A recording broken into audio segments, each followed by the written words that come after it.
They've never said it quite like this. The president's Treasury Secretary made it clear there is no room for compromise. Republicans must accept an increase in tax rates for upper-income Americans. Negotiations on a budget deal haven't gone very far, and there are just 27 days before that so-called fiscal cliff.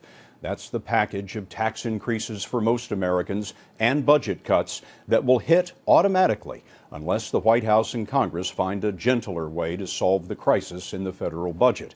Here's how Treasury Secretary Tim Geithner put it on CNBC. Is the administration prepared to go over the fiscal cliff? Oh, absolutely. Yeah, again, we see there's no prospect to an agreement that doesn't involve those rates going up on the top 2% of the wealthiest Americans. Remember, it's only 2%.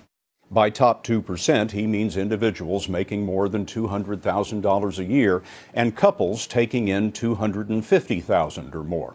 Republicans say rates shouldn't be increased on anyone. With no agreement, going over the fiscal cliff would be painful.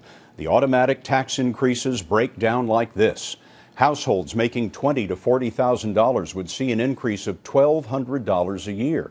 Incomes of $40,000 to $64,000 would see taxes rise $2,000, and in the $64,000 to $108,000 bracket, taxes go up $3,500 a year. Mr. Obama and the Republican Speaker of the House talked this over today, and here's Major Garret at the White House. Major?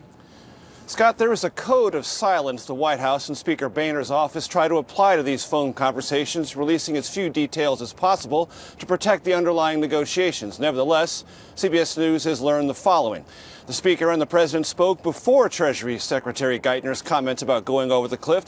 The conversation was described to me as relatively brief, meaning shorter than the 28-minute conversation Speaker Boehner and the President had last week. Also, those familiar with this conversation, Scott, tell me, or do not use the adjectives like curt, frank, and direct applied to that previous conversation, meaning it was probably a little bit more gentle.